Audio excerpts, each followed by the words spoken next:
हे all. तो previous video में हमने कुछ प्रैक्टिस क्वेश्चन डिस्कस किए थे अच्छे लेवल के और काफ़ी आसानी से हम सॉल्व कर पा रहे थे। ठीक है, आज हम कुछ और क्वेश्चंस को डिस्कस करेंगे जिसके अंदर हम एक रिलेशन पढ़ेंगे, relation between mark price and cost price. ये काफ़ी इंपॉर्टेंट है। अगर आप इसको पढ़ लोगे तो क्वेश्चंस को सॉल्व करने में कम टाइम लगेगा। अगर नहीं करोगे, डायरेक्टली करोगे जो मैनुअल अप्रोच है, तो हो सकता है थोड़ा सा टाइम ज़्यादा लगे। बाकी कुछ नहीं, अगर नहीं भी पढ़ोगे तो भी कोई इश्यू नहीं है, लेकिन टाइम का बचत हो सकता है। ठीक है, जिसको हम जो बड़े क्वेश्चन हैं उनमें यूज कर सकते हैं, जो बचा हुआ टाइम है। ठीक है, हमको टाइम सेविंग भी सीखना है, साथ के साथ क्वेश्चन सही करना तो आना ही है, साथ के साथ टाइम को कैसे बचा सके, कम टाइम में कैसे जल्दी से जल्दी सॉल्व कर सके। ठीक है, The CP of an article is 800 after allowing a discount of 10%, a gain of 12.5% was made। एक आर्टिकल का CP है 800 रुपये और फिर ये बताया जाता है कि 10% डिस्काउंट अलाउ करने के बाद, ठीक है, वो कितना प्रॉफिट कमाते हैं, 12.5% का प्रॉफिट कमाते हैं। अब ये आपको पता है कि जो हम डिस्काउंट अलाउ करते हैं किस पे करते हैं, मार्क प्राइस पे। तो हमको ये बताना है कि मार्क प्राइस क्या रहा होगा। ठीक है, देखो पहले मैं आपको डायरेक्टली जो मैनुअल अप्रोच है उससे बताता हूँ, उसके बाद एक सिंपल एक लाइन में या 1.5 लाइन में इसको आप कर लोगे, जो एक शॉर्टकट है। ठीक है, कॉस्ट प्राइस कितना है आर्टिकल का, 800 रुपीज़। ठीक है, CP है आपका 800 और प्रॉफिट कितना हो रहा है, 12.5%। प्रॉफिट है आपका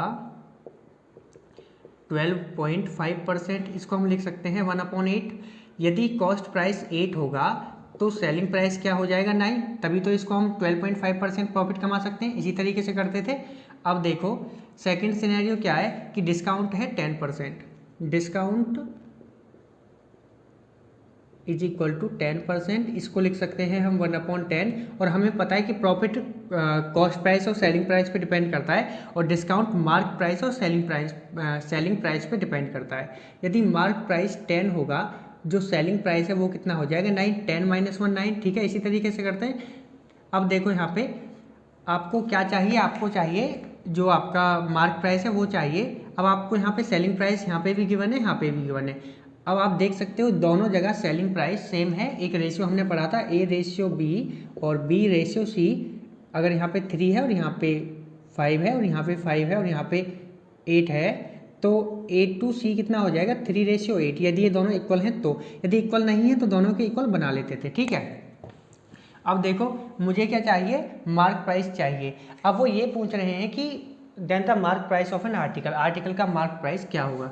अब यहाँ पे देखो mark price CP to MP हम निकाल लेते हैं, इस तरीके से करते हैं। Cost price to mark price क्या हो जाएगा, 8/10। इसका मतलब है यदि कॉस्ट प्राइस 8 है तो मार्क प्राइस क्या हो जाएगी, 10। लेकिन गिवन क्या है, कॉस्ट प्राइस कितना है, 800। तो 800 बनाने के लिए क्या करूँगा मैं, यहाँ पे 100 से इंटू करूँगा तो कितना हो जाएगा, 800। सिमिलरली यहाँ पे मुझे क्या करना पड़ेगा, 100 से इंटू करना पड़ेगा, तो ये क्या हो जाएगा, 1000। ठीक है, तो मुझे क्या करना पड़ेगा, अब ध्यान से सुनो। यदि कॉस्ट प्राइस 800 है और मैं मार्क प्राइस 1000 रुपये रखूँगा और फिर 1000 पे 10% का डिस्काउंट दूंगा, तो मुझे कितना प्रॉफिट होगा, 12.5% का प्रॉफिट होगा। अब देखो मैं आपको इसको वेरीफाई करके बताता हूँ। 1000 रुपये क्या है उसका मार्क प्राइस, यदि वो उस पर 10% डिस्काउंट देगा तो डिस्काउंट देने के बाद कितने का पड़ेगा, इसका 10% 100 हो जाएगा, तो माइनस कर देते हैं 10%, 900 रुपये का पड़ेगा। अब देखो कोई आइटम है जो 800 रुपये का बन रहा है और उसको 900 रुपये का बेचा जा रहा है। ये क्या है उसका cost price, sorry selling price, और ये है उसका कॉस्ट प्राइस। अब देखो कितने का डिफरेंस है, 100 रुपये का डिफरेंस है। किसके ऊपर है, 800 रुपये के ऊपर, डिवाइड बाय 800 इंटू 100। अब 00 से 00 कैंसिल। अब देखो कितना बचता, ये बचा आपके पास 100 डिवाइड बाय 8, ये होता है आपका 12.5% प्रॉफिट। ठीक है, हमने वेरीफाई करके देख लिया कि जो हमारा आंसर है वो करेक्ट है। ठीक है, अब हम देखो इसको डायरेक्टली करने की कोशिश करते हैं, जो एक रिलेशन है उसको पढ़ेंगे यहाँ पे।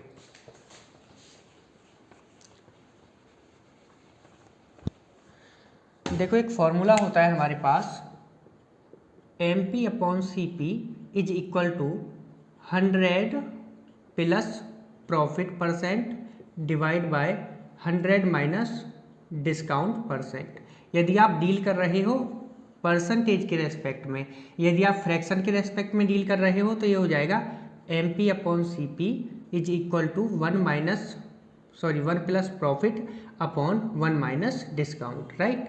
एक ही बात है दोनों का, यहाँ पे परसेंटेज है, यहाँ पे फ्रैक्शन है।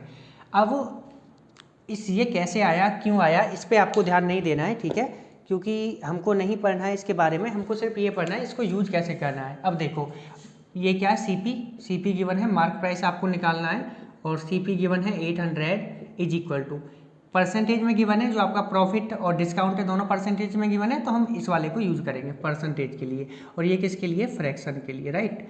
अब देखो 100 प्लस प्रॉफिट कितना है 12.5%, और 100 माइनस डिस्काउंट कितना है 10%, ठीक है। अब परसेंट को लिखो मत लिखो, एक ही बात है, ठीक है।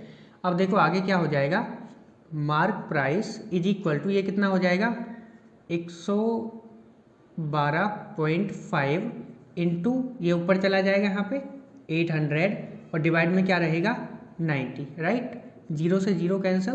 अब ये मार्क प्राइस क्या हो जाएगा आपका, ठीक है, 1 0 बचा हुआ है तो यहाँ से पॉइंट हट जाएगा, 1125 इंटू 8 अपॉन 9 हो जाएगा।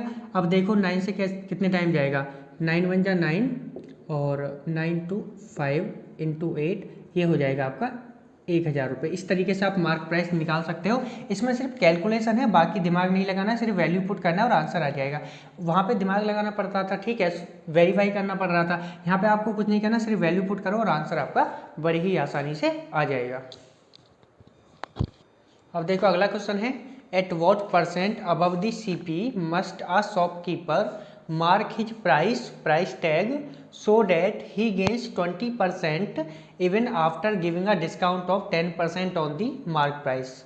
कहने का मतलब है कि जो उसकी कॉस्ट प्राइस है, ठीक है, कोई प्रोडक्ट है उसका, कोई आइटम है, उसकी कोई कॉस्ट प्राइस है, उसको, ठीक है, उस पर कितने परसेंट का वो इंक्रीमेंट करे, ठीक है, कितने परसेंट का वो उस पर इंक्रीमेंट करे जब वो प्राइस टैग को अप्लाई करे। यहाँ पे जो मार्क प्राइस रखे तो मार्क प्राइस इससे कितने ज़्यादा रखे, कितने परसेंट ज़्यादा रखे, ताकि उसको 20% का प्रॉफिट हो जाए 10% डिस्काउंट देने के बावजूद भी, ठीक है। समझ आया कि कॉस्ट प्राइस को, ठीक है, मतलब मार्क प्राइस को कॉस्ट प्राइस के रेस्पेक्ट में कितना परसेंट ज़्यादा रखे कि 10% डिस्काउंट देने के बाद भी 20% का प्रॉफिट हो जाए। अब देखो कैसे करना है, जो फॉर्मूला पढ़ाया था क्या था, mark price upon cost price is equal to 100, क्योंकि परसेंटेज में गिवन है, कोई भी फ्रैक्शन नहीं है, 100 plus profit divide by 100 minus discount. अब देखो उन्होंने पूछा क्या है कि कितने परसेंट सीपी पे वो इंक्रीज करे। अब हमको कहने का मतलब है कि मार्क प्राइस निकालना है, अगर मैं मार्क प्राइस निकालूंगा तो बड़ी आसानी से हो जाएगा। गिवन क्या है यहाँ पे, सीपी गिवन है, नहीं गिवन है, मार्क प्राइस गिवन है, वो भी नहीं गिवन है, जो गिवन है वो लिख दो। Mark price upon cost price कितना हो जाएगा 100 प्लस प्रॉफिट कितना चाहिए 20%, और डिस्काउंट कितना दे रहा है 10%, तो ये कितना हो जाएगा 120/90, दिस इज नथिंग बट 12/9, ये क्या हो जाएगा 3 4 जा 12 एंड 3 3 जा 9। तो मैं कह सकता हूँ mark price to cost price का जो रेशियो है वो है 4:3, राइट। अब मुझे क्या चाहिए, कॉस्ट टू मार्क प्राइस चाहिए, ना कि मार्क टू कॉस्ट। मुझे क्या चाहिए, cost price to mark price, क्या हो जाएगा 3:4। यदि वो इस तरीके से समझो कि कॉस्ट प्राइस 3 है, यदि उस 3 की जगह वो मार्क प्राइस 4 रखेगा, कॉस्ट प्राइस से मार्क प्राइस 1 ज़्यादा रखेगा, तो 20% का उसको प्रॉफिट हो जाएगा 10% डिस्काउंट देने के बाद भी। अब देखो ये कितने परसेंट ज़्यादा है, कितने वैल्यू ज़्यादा है, 4 - 3 कितना हो गया 1, किसके ऊपर, कॉस्ट प्राइस के ऊपर, क्योंकि आप देख सकते हो अबव दी कॉस्ट प्राइस, तो कितना हो जाएगा 3 × 100%, तो ये कितना हो जाएगा 33.33%। तो मैं कह सकता हूँ जो भी उसका कॉस्ट प्राइस है, यदि वो इसको 33.33% से बढ़ा के एक मार्क प्राइस बना ले, ठीक है, फिर उसके बाद यदि वो उस पर 10% का डिस्काउंट भी देगा ना, तो भी उसको 20% का प्रॉफिट हो जाएगा। इस तरीके से हम इसको सॉल्व कर सकते हैं। अब देखो चाहो तो आप इसको मैनुअली भी कर सकते हो, जो मैंने अभी आपको बताया था, लेकिन मैं अब इसी फॉर्मूला को यूज करूँगा। आप चाहो तो जो अच्छा लगता है उसकी मदद से सॉल्व कर सकते हो। अब देखो अगला क्वेश्चन है हमारे पास, the mark price of an article is 10% higher than the cost price, a discount of 10% is given on mark price the seller gets, जो सेलर है उसको क्या मिलता है यदि वो पहले तो आप ये समझो जो मार्क प्राइस है वो कितने ज़्यादा है, 10% ज़्यादा है कॉस्ट प्राइस से। तो यदि कॉस्ट प्राइस मेरा 100 है, लेटर से 100 मान लेते हैं, आप 1 मानो 2 मानो कुछ भी मानो कोई फ़र्क नहीं पड़ता, तो जो मार्क प्राइस है वो कितना हो जाएगा, इसका 10% ज़्यादा 110, ठीक है। अब वो क्या बोल रहे हैं कि 10% का डिस्काउंट दिया जाता है, सॉरी आगे है, अ discount of 10% is given on mark price, mark price पे 10% का डिस्काउंट दिया जाता है, डिस्काउंट कितना है 10%। अब हमको ये देखना है कि सेलर को प्रॉफिट होता है लॉस होता है। हमारे पास जो फॉर्मूला है वो है mark price upon cost price is equal to 100 plus profit divide by 100 minus discount. अब यहाँ पे कहीं लॉस तो है ही नहीं, देखो लॉस कैसे पता लगेगा, यदि पी की वैल्यू माइनस में आती है तो इसका मतलब लॉस हो रहा है, यदि पी की वैल्यू प्लस आती है तो इसका मतलब प्रॉफिट हो रहा है, राइट। अब देखो मार्क प्राइस कितना है 110, कॉस्ट प्राइस कितना है 100 इज इक्वल टू प्रॉफिट कितना है नहीं पता, 10 प्लस पी अपॉन ये कितना हो जाएगा 100 माइनस 10, राइट। अब देखो 0 से 0 कैंसिल, ये क्या हो जाएगा 1.1 is equal to 100 plus P divide by 90। अब ये कितना हो जाएगा 100 plus P is equal to, जब आप इसकी मल्टीप्लाई इसमें करोगे तो ये हो जाएगा आपका 99। तो पी कितना हो जाएगा माइनस का, सॉरी इस तरीके से समझो 99 माइनस 100 माइनस 1%। तो देखो प्रॉफिट कभी माइनस में तो होता नहीं है, इसका मतलब जो लॉस हो रहा है इस केस में कितना हो रहा है, लॉस इज इक्वल टू 1%। यदि पी की वैल्यू प्लस आती तो प्रॉफिट होता और नेगेटिव आ रही है तो इसका मतलब लॉस हो रहा है, कितना लॉस हो रहा है 1%। मैं मैनुअली आपको बताता हूँ, ठीक है, एक बार ध्यान से देखो। मार्क प्राइस कितना है 110, कॉस्ट प्राइस है 100, तो जो मार्क प्राइस है उस पर कितना डिस्काउंट दिया जा रहा है 10% का। यदि मार्क प्राइस 110 है और 10% का मैं माइनस करता हूँ तो 11 माइनस कर दो इसमें से, कितना बचेगा 99, ये क्या सेलिंग प्राइस। कॉस्ट प्राइस कितना है 100 और सेलिंग प्राइस 99, नुकसान हो रहा है कितने का हो रहा है, 1 रुपये का नुकसान हो रहा है, किसके ऊपर हो रहा है कॉस्ट प्राइस के ऊपर, इनटू कर दो कितने से 100 से, ठीक है। परसेंट बनाने के लिए क्या हो जाएगा 1%, 1% का लॉस हो रहा है। मैनुअली करो या फॉर्मूले की मदद से करो, ये आपकी इच्छा है, जैसे आपको अच्छा लगता है आप कर सकते हो। अब देखो अगला क्वेश्चन है हमारे पास, successive discount of 10% and 30% are equivalent to. वैसे तो मैंने इस टॉपिक को पढ़ा दिया है आपको परसेंटेज वाले चैप्टर में, लेकिन एक बार और मैं आपको पढ़ा देता हूँ ताकि आपका रिवीजन भी हो जाएगा। लेटर से कोई आइटम है 100 रुपये का, अब पहले उस पर 10% का इंक्रीज होता है और बाद में 10% का डिक्रीज होता है, तो क्या होगा, क्या ये सेम रहेगा, देखते हैं। 10% जब मैं इंक्रीमेंट करूँगा तो कितना हो जाएगा 110, और फिर अगेन 10% का मैं डिक्रीमेंट कर देता हूँ तो अब कितना हो जाएगा 99।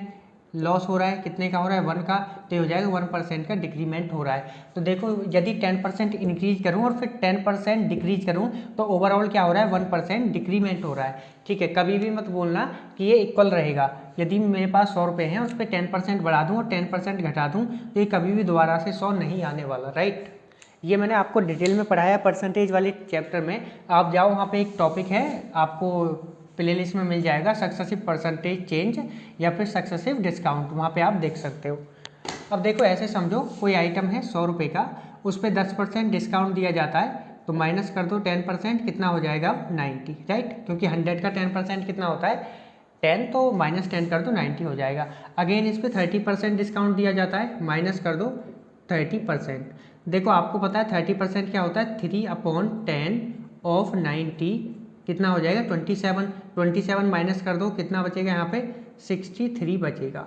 अब देखो इनिशियल वैल्यू क्या है मेरे पास 100 और जो फाइनल वैल्यू है वो है 63, कितने का डिफरेंस आ रहा है 37 का, कितना आ रहा है 37 का डिफरेंस आ रहा है, किसके ऊपर आ रहा है, इनिशियल वैल्यू आती है नीचे हमेशा 100 इंटू 100%, 37% का डिफरेंस आ रहा है। तो मैं कह सकता हूँ 10% प्लस 30% इज नथिंग बट 37%, ठीक है। जब आप कहीं सुपरमार्केट में जाते हो ना, एक मैं आपको इंटरेस्टिंग कॉन्सेप्ट पढ़ाता हूँ, यहाँ पे ध्यान देना है थोड़ा। इस क्वेश्चन का आंसर क्या था आपका 37%। आप जब कभी सुपरमार्केट जाते हो तो वहाँ पे एक इस तरीके से लिखा होता है सेल 50% प्लस 50%, 50% प्लस 50%, तो क्या ये 100% है, जी नहीं, कभी भी ऐसा नहीं हो सकता। कैसे नहीं हो सकता, लेटर से 100 रुपये की टी शर्ट है, वैसे 100 की नहीं आती, 1000 या 2000 की आती है, 1000 की एक टी शर्ट है जिस पे 50% का डिस्काउंट है। यदि 50% का डिस्काउंट है तो माइनस कर दो कितना, 50%, कितना हो जाएगा, 500 रुपये। अब देखो 500 रुपये पे और 50% का माइनस कर दो, कितना हो जाएगा, 250। अब आप देख सकते हो ओवरऑल कितना है, 1000 से 250 का आपको मिल रहा है। कितने का डिस्काउंट मिल रहा है, 75% का। याद रखना हमेशा 75% या फिर 750 रुपये का डिस्काउंट है। 50 + 50 कभी भी 100 नहीं होता है, never equal to 100, it is equal to 75%, right.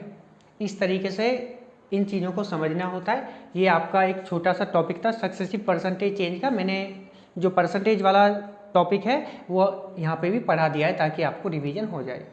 अब एक और क्वेश्चन है, मैं आपको होमवर्क देता हूँ। 10% + 20% + 25%, हमको इक्विवेलेंट परसेंटेज चेंज बताना है कि एक सिंगल वैल्यू में कितना परसेंटेज डिस्काउंट दिया जा रहा है। एक्चुअल में दिस इज डिस्काउंट, ठीक है। क्या ये डिस्काउंट, किसी आइटम पे हम डिस्काउंट दे रहे हैं 10% + 20% + 25%, तो आपको बताना है कि ओवरऑल जो डिस्काउंट है वो कितना है, राइट। आपको आंसर अपना कमेंट करना है। अब देखो अगला क्वेश्चन है हमारे पास, the mark price of a watch is $1000, a retailer buy it at $810, यानी कि मार्क प्राइस जो है किसी वॉच का वो 1000 रुपये है और रिटेलर उसको 810 रुपये में खरीद रहा है। After getting 2 successive discount of 10% and another rate which is eligible. एक तो उसको 10% का डिस्काउंट है और एक डिस्काउंट और दिया जा रहा है जो हमें नहीं पता, लेकिन इतना पता है कि उसको मिलने के बाद में 810 का पड़ेगा। आगे क्या है, what is the second discount rate, हमको एक सेकंड डिस्काउंट रेट निकालना है। अब देखो आपको मार्क प्राइस पता है कितना है, 1000 रुपये का, और जो आपके पास ये जो कॉस्ट प्राइस है, जो आपके लिए कॉस्ट प्राइस पड़ रहा है या फिर सेलिंग प्राइस लेटेस्ट से, वो 810 रुपये का है। सेलिंग प्राइस किसके लिए है, ये जो शॉपकीपर है उसके लिए, और कॉस्ट प्राइस किसके लिए माना जाएगा, रिटेलर के लिए, ठीक है। लेकिन अभी हम शॉपकीपर के रेस्पेक्ट में बात करते हैं तो ये है सेलिंग प्राइस। अब 1000 रुपये की चीज़ है और पहले उस पर कितना डिस्काउंट दिया जाता है, 10%। माइनस करता हूँ 10%, क्योंकि जो डिस्काउंट होता है वो मार्क प्राइस पे दिया जाता है और यहाँ पे गिवन भी है, तो कितना हो जाएगा, 900 रुपये, ठीक है। अब इसके बाद एक और डिस्काउंट दिया जाता है तो ये 810 का पड़ जाता है। लेटर से वो डिस्काउंट है X%। अब लेटर से मेरे को एक बात बताइए, कोई चीज़ है 10 रुपये की और 7 रुपये की आपने खरीदी है। एक चीज़ है जिसका कॉस्ट है 10 रुपये और आपने 7 रुपये की खरीद लिया। अब मुझे ये बताइए कि कितने % का डिस्काउंट आपको मिल गया। आप क्या करोगे, इसमें से 7 में से 10 को माइनस करोगे, कितना आ जाएगा, 3। किसके ऊपर आया है, 10 के ऊपर, इंटू कर देंगे कितने से, 100 से, तो ये कितना हो जाएगा, 30%। काफ़ी आसान है। सिमिलरली यहाँ पे देखो 900 रुपये का, अब देखो इसको भूल जाओ, जो पहला केस है इसको भूल जाओ। अभी हमारे पास ये एक केस है, हमको पता है 900 रुपये का कोई आइटम है या वॉच है और 810 की मैंने खरीद लिया। कितना डिस्काउंट मिला, देखो कितना रुपये कम है यहाँ पे, मैं कह सकता हूँ 90 रुपये का डिस्काउंट मिला है। परसेंटेज में कैसे बताऊँगा, 90 / 900 × 100, क्योंकि इनिशियल वैल्यू को हम यहाँ पे लिखते हैं नीचे अपॉन में, तो ये कितना हो जाएगा, 10 टाइम, और ये 10 टाइम, तो ये हो जाएगा 10% का डिस्काउंट दिया जाता है। जो पहला डिस्काउंट है वो भी 10% है और जो दूसरा डिस्काउंट है उसकी भी वैल्यू क्या है, 10%, राइट। अब देखो एक क्वेश्चन करते हैं चीटिंग से रिलेटेड। जो शॉपकीपर होते हैं वो किस तरीके से चीटिंग करते हैं। अब let us say a shopkeeper sells sugar at Rs18 per kilogram. एक शॉपकीपर है जो शुगर को 18 रुपये पर किलोग्राम के हिसाब से बेचता है। वैसे एक्चुअल में इतना रेट नहीं है, काफ़ी ज़्यादा है फिलहाल। Which he has bought at Rs15 per kilogram, जिसको उसने 15 रुपये पर किलोग्राम के हिसाब से खरीदा है। देखो 3 रुपये यहाँ पे कमा रहा है पर किलोग्राम पे। अब आगे क्या है, he is giving 800 grams instead of 1000 grams. आपको पता है 1 किलो में कितना ग्राम होता है, 1000 ग्राम। अब वो यहाँ पे भी खा रहा है, पहले इसने कॉस्ट में खाया और अब इसने यहाँ पे जो वेट है क्वांटिटी में भी खाया। अब आगे बताना है फाइंड हिज एक्चुअल प्रॉफिट। अब देखो 1 किलो शुगर इसने खरीदा, कितने का खरीदेगा, जब वो बाय करेगा तो 15 रुपये वो पे कर रहा है, कितने ग्राम शुगर के लिए, 1000 ग्राम शुगर के लिए। अब जब वो बेच रहा है तो 18 रुपये ले रहा है ड्यूरिंग सेलिंग टाइम, 18 रुपये ले रहा है कितनी शुगर के लिए, 800 ग्राम शुगर के लिए। अब देखो यदि 800 ग्राम शुगर के लिए 18 रुपये ले रहा है, ऐसे समझो अब इसको, रिमेनिंग शुगर कितना है 200 ग्राम। अब दो तरीके से है, ऐसे कह लो यदि 800 ग्राम शुगर के लिए कितने रुपए ले रहा है 18 रुपये, तो 100 ग्राम शुगर के लिए कितने हो जाएंगे, या फिर 1 ग्राम का निकाल लेते हैं यहाँ पे, 1 ग्राम का कितना हो जाएगा 18/800, फिर 200 ग्राम के लिए निकाल लेना। लेकिन सबसे आसान तरीका क्या है, अब हमें पता है कि जो 800 ग्राम शुगर के लिए यदि 800 ग्राम शुगर के लिए 18 रुपये हैं, तो 400 ग्राम के लिए कितना हो जाएगा 9 रुपये, 200 ग्राम के लिए कितना हो जाएगा 9 का हाफ कितना हो जाएगा 4.5 रुपीज़। तो 200 ग्राम शुगर जो बचा है उसको बाद में कितने में बेच देगा 4.5 रुपीज़ में बेच देगा। अब देखो 15 रुपये में 1000 ग्राम शुगर खरीदा, अब 18 प्लस 4.5 कितना हो गया 22.5 रुपये में उसने 1000 शुगर को बेच दिया। ये कॉस्ट प्राइस और ये सेलिंग प्राइस, प्रॉफिट कितना हो गया आप देख सकते हो, ये हो जाएगा आपका 7.5 का प्रॉफिट कमाया। किसके ऊपर कमाया 15 रुपये के अंदर ऊपर। जो कॉस्ट प्राइस होता है ये होती है आपकी बेस वैल्यू, तो ये हो जाएगा 15 × 100%। ये कितने टाइम जाएगा 2 टाइम, क्योंकि 7.5 2 जा कितना होता है 15, तो ये हो जाएगा आपका 50% का उसको प्रॉफिट हो रहा है। ठीक है, इतना आपको समझ आया, काफ़ी आसानी से आप सॉल्व कर सकते हो। हे ऑल, वेलकम टू गरी एकेडमी। तो मैंने प्रीवियस वीडियोज में प्रॉफिट एंड लॉस को डिस्कस किया और काफ़ी डिटेल में आपको पढ़ाया, हर कॉन्सेप्ट को हमने डिटेल में समझा और ये देखा कि जो क्वेश्चंस हैं वो बड़े ही आसानी से सॉल्व हो जाते हैं यदि आपको परसेंटेज एंड रेशियो प्रोपोर्शन के कॉन्सेप्ट अच्छे से क्लियर हैं। तो देखो प्रॉफिट लॉस को पढ़ने के लिए आपको पहले परसेंटेज और रेशियो प्रोपोर्शन पढ़ना जरूरी है। यदि आपको ये दोनों आते हैं तो प्रॉफिट लॉस आसानी से समझ आ जाएगा, बिना पढ़े भी आप कुछ क्वेश्चंस को सॉल्व कर पाओगे। लेकिन यदि ये नहीं आते तो फिर प्रॉफिट लॉस होना इम्पॉसिबल है। और मैंने अपनी जो वीडियोज हैं प्रीवियस, उनमें काफ़ी टफ लेवल के और काफ़ी मीडियम अच्छे लेवल के क्वेश्चन डिस्कस किए हैं। यदि आपने वो नहीं देखी एक बार देख लो, क्योंकि जब आप वो वीडियो देख के PYQ करोगे तो आपको लगेगा कि जो क्वेश्चंस बनाने वाले हैं उन्होंने आपके साथ मजाक किया है, क्योंकि काफ़ी आसान क्वेश्चन पूछते हैं। अभी तक पहले तो इससे ज़्यादा क्वेश्चन नहीं पूछे जाते। अगर मैं बात करूँ 11, 12, 13, 14, 15 और 2011 में कोई क्वेश्चन नहीं, 12 में भी नहीं, 13 में भी नहीं, 14 में एक क्वेश्चन पूछा गया था, 15 में भी नहीं, 16, 17, 18, 19 और 20 यहाँ पे सिर्फ एक क्वेश्चन पूछा गया है। 21 और 22 में भी कोई क्वेश्चन नहीं पूछा गया है। तो इतना इंपॉर्टेंट तो ये नहीं है। लेकिन देखो कई बार क्या होता है, लेटर से आप 23 में एग्जाम लिखते हो और आपको 2 या 3 क्वेश्चन इस पर मिल जाते हैं। ठीक है, एक क्वेश्चन 2.5 मार्क्स का होता है, तो वे भी पॉसिबल हो सकता है ना, कुछ भी पॉसिबल है आज की दुनिया में।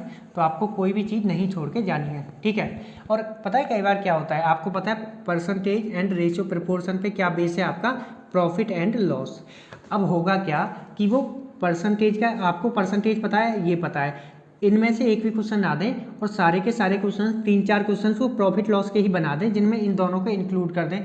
अब देखो यहाँ पे प्रॉब्लम हो जाएगी ना। ऐसा नहीं कि आपको अगर परसेंटेज और रेशियो प्रोपोर्शन आता है तो प्रॉफिट लॉस के सारे क्वेश्चन सॉल्व कर पाओगे, नहीं।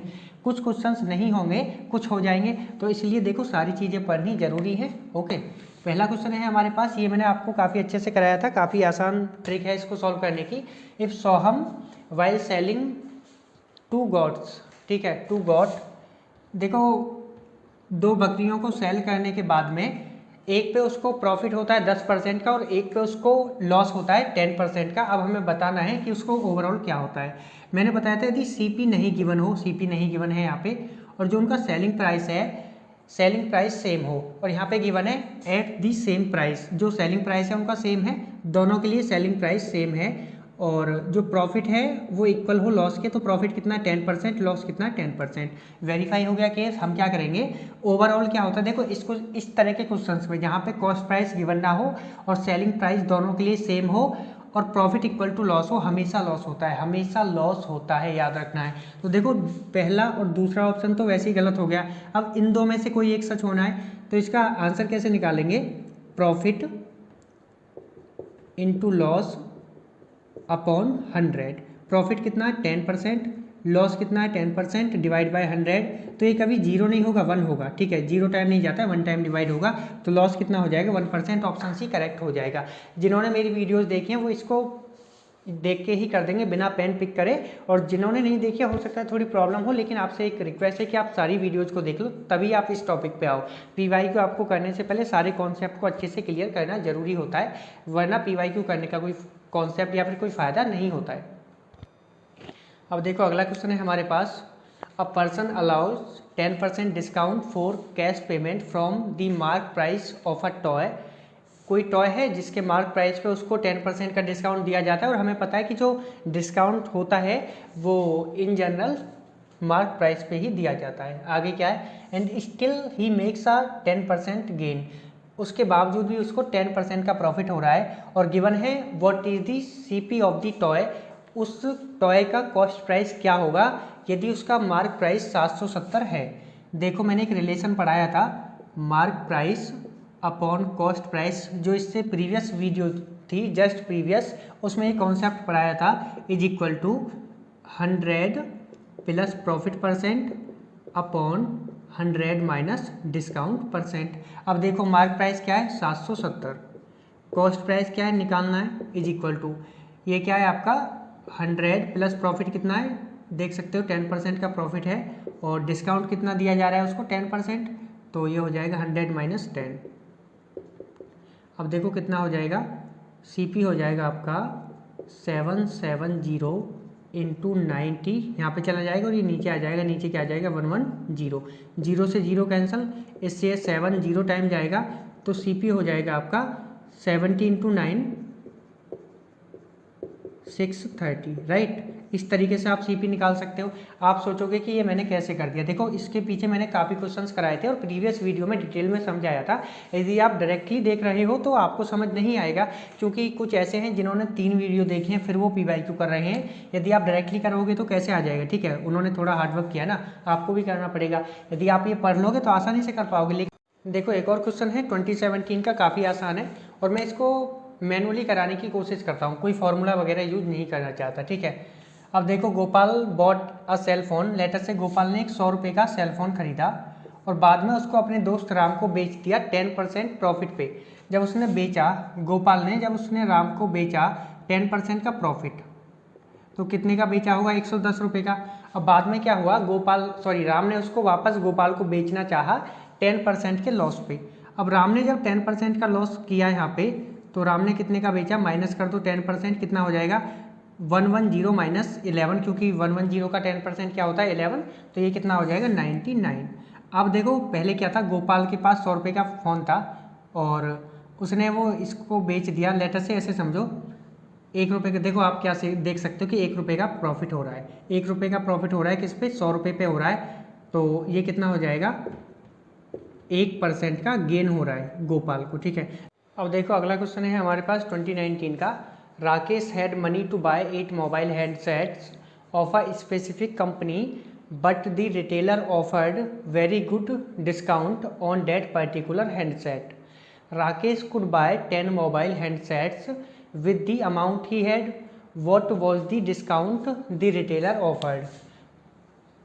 कहने का मतलब है कि राकेश के पास 8 मोबाइल खरीदने के पैसे हैं, लेकिन उस दिन क्या होता है कि जो दुकानदार है वो अच्छे से ऑफ़र दे देता है और वो उसी अमाउंट में 10 मोबाइल खरीद लेता है, ठीक है। अब लेटर से जो एक कॉस्ट है, कॉस्ट ऑफ मोबाइल या फिर सेलिंग प्राइस ऑफ मोबाइल कितना है 100 मान लेते हैं कि 100 रुपये का एक मोबाइल आता है। अब इसके पास कितने पैसे होंगे, राकेश के पास, राकेश हैज मनी, राकेश के पास कितनी मनी होनी थी, 8 मोबाइल की मनी होनी थी, एक की कॉस्ट 100 रुपये है तो कितनी हो जाएगी 8 इंटू RS 100, ये हो जाएगा 800, ठीक है। राकेश के पास 800 रुपये हैं, लेकिन वो कितने मोबाइल खरीद लेता है, 10 मोबाइल खरीद लेता है। अब देखो 10 मोबाइल का कॉस्ट कितना रहा होगा, 10 मोबाइल कॉस्ट रह जाएगा आपका 10 इंटू RS 100, 1000 रुपये, ठीक है। अब लेकिन उसके पास तो 800 ही रुपये थे, अब 800 रुपये में 1000 रुपये का सामान कैसे खरीद लेगा, क्योंकि उसको ऑफर मिला था, काफ़ी अच्छा ऑफर मिला था। अब देखो कितना ऑफर मिला था, 800 रुपये थे, 1000 रुपये के सामान उसने 800 रुपये में खरीदे, तो कितना ऑफर मिला था 200 रुपये का ऑफर मिला था। किस पे मिला था, जो उसके पास मनी थी कितनी 800 रुपये, ठीक, सॉरी यहाँ पर आप देख सकते हो, हमेशा याद रखना कि जो ऑफर होता है, जो डिस्काउंट होता है वो किस पे दिया जाता है, वो दिया जाता है आपका जो मार्क प्राइस होता है उस पर। जो मार्क प्राइस है वो कितना है 1000 रुपये एक्चुअल में, लेकिन डिस्काउंट की वजह से उसको 800 का पड़ा, तो यहाँ पे क्या आ जाएगा 1000 इंटू 100%। अब देखो 00 से 00 कैंसिल, 0 से 0 कैंसिल, तो मैं कह सकता हूँ 20% का उसको प्रॉफिट मिल जाता है, यानी कि 20% का उसको डिस्काउंट या फिर जो ऑफर है वो 20% मिल जा रहा है। ठीक है, जो उसने सोचा था उससे 20% एक्स्ट्रा उसको ऑफर दिया गया है, राइट। सो इसका आंसर क्या हो जाएगा 20%। अब देखो अगला क्वेश्चन है हमारे पास 2018 का, ये काफ़ी आसान क्वेश्चन है। A shopkeeper sells an article at RS40 and gets X% profit. यदि किसी आर्टिकल को वो 40 रुपये में बेचता है तो उसको कुछ फ़ायदा होता है। However when he sells it at 20 rupees he faces same percentage loss.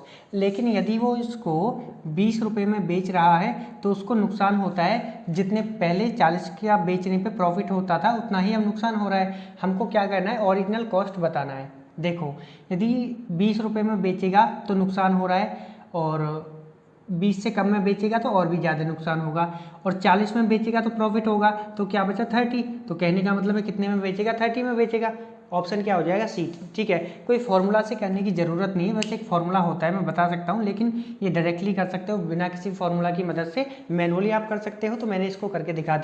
देखो अभी तक हमने क्वेश्चंस को डिस्कस किया 2011 से लेके 20 तक, तो मैंने 2020 वाले 2 क्वेश्चंस देखे थे, जिनमें से एक को मैं ऑलरेडी परसेंटेज में पढ़ा चुका हूँ आपको। ठीक है, परसेंटेज में जब मैंने PYQ किए थे तो वहाँ पे कर दिया है, और एक क्वेश्चंस मैंने नहीं करा है क्योंकि जो मेरी प्रैक्टिस क्लास है प्रॉफिट एंड लॉस की, वहाँ पे मैं इस टाइप की कई क्वेश्चंस करा चुका हूँ, तो ये आप खुद से भी कर सकते हो।